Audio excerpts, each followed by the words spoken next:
T-shirts telling tales of horror, pain, perseverance.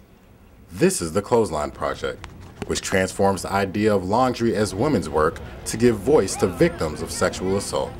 Clothesline is about providing a forum and a safe space for people to feel comfortable talking about a real and serious issue that happens in our campus. It's so personal. It's everybody's different perspective on what it's been like for them and their own experience. And so I feel like the whole range of emotions, because there's really angry shirts, really sad ones, happy ones about healing. So I love that it's so personal, and it usually, if people take the time to stop and read a couple, it really seems to impact people pretty deeply. I felt really dirty and ashamed, and I just felt like it was all my fault. Officials say many women have these same feelings and don't report rape and sexual assault. A 2000 National College Women's Sexual Victimization Study says 1 in 5 women in college will be raped or experience rape at some point in college, but only 5% will report it. Underreporting sexual assault on campus is an epidemic the university is trying to address. From June 2008 to June 2009, only 35 women reported being raped to the Sexual Assault and Prevention Program on campus, and only 1 case has been reported to police since 2005. The university is launching a new initiative to try to change that. And the general consensus was yes. Just having posters out that talked about sexual assault and anything to do with sex at all made them uncomfortable to be in the hallway. The University Senate's Campus Affairs Committee is studying rape and sexual assault on campus and the problem of underreporting at the Campus Affairs Committee Annual Safety Forum. We're cops, okay? We want to report and we want to investigate. I mean, that's what our investigators want, to go after people who are sexual predators, okay? And they want to do interviews, they want to gather evidence, and they want to do what cops do. And it's hard to get out of that nature. And sometimes the goals of the police and the goals of Allison's office might not be exactly the same. And we want to support the victim, we want the victim to heal, but ultimately we really want to hold the perpetrator accountable and get the case to the Office of the State's Attorney for prosecution. Do either of you know if anybody was interested in this? In the university's Student Health Center, Allison Bennett has the Sexual Assault and Prevention Program, also known as SARP. She works with peer educators and faculty to try to help victims overcome the trauma of being raped. As far as we can tell, the number hasn't really changed. It actually remains pretty constant. But studies are that around 20% of women in college will be assaulted while they're in college, and it's about 33% of students are involved in a violent relationship. I spoke with the woman who says she was sexually assaulted on campus. She didn't want to give her name, but she did want to share her story, though not with police. When I was a freshman, I was actually raped in one of the frat houses by a guy that didn't even live in the frat.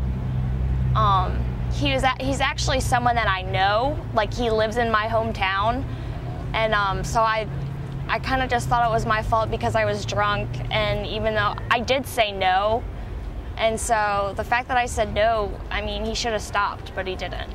SARP Director Bennett says many victims don't come forward for fear of being blamed for the crime.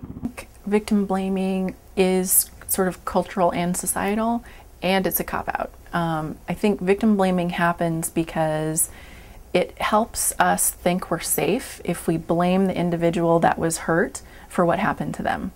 And so the more the individual is blamed, it serves to make the rest of us think, well, if I don't do whatever they did, I'm going to be safe. Because it's an assumption and it's totally false, but it helps us pretend or continue to believe that we live in a bubble of safety. I spoke with another rape victim who asked to remain anonymous as well. She's a student here, but wasn't raped on campus.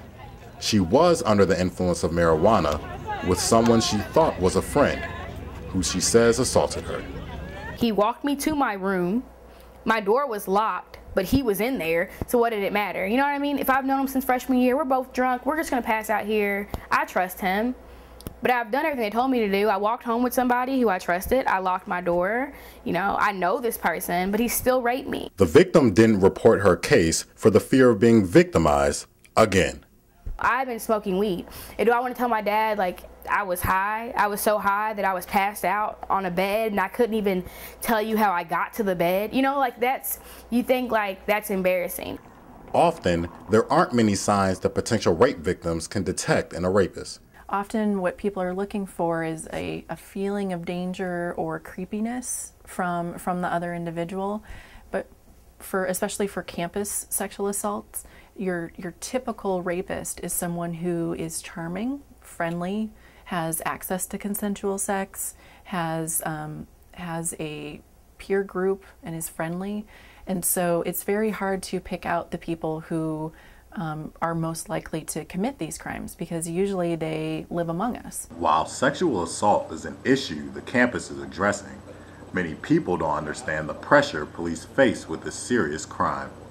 People are frequently fearful of the police and fearful of how the police will react and how they will investigate. All our officers go through training. In fact, this year we're going through refresher training in sexual assault mandated by the state of Maryland, and then how to investigate and how to handle sexual assaults. And I've handled a couple in my career, and they're really difficult for our cops to handle. I got to tell you, it's not an easy thing. As soon as cops can go through training where they actually learn how to deal with traumatized or shocked people, that's when people will start to come forward. In the shadows of the University Health Center, what is called the Survivor's Garden is in full bloom, and like many sexual assaults, often goes unnoticed. The Survivor Garden was established in 2006 by a group of students who were in the peer education program. It was students advocating for education about rape. And so they wanted a public, visible, and constant memorial to survivors of violence in the community. If the campus initiative passes and is effective in getting more women to come forward, this quiet garden may one day speak for a lot fewer people.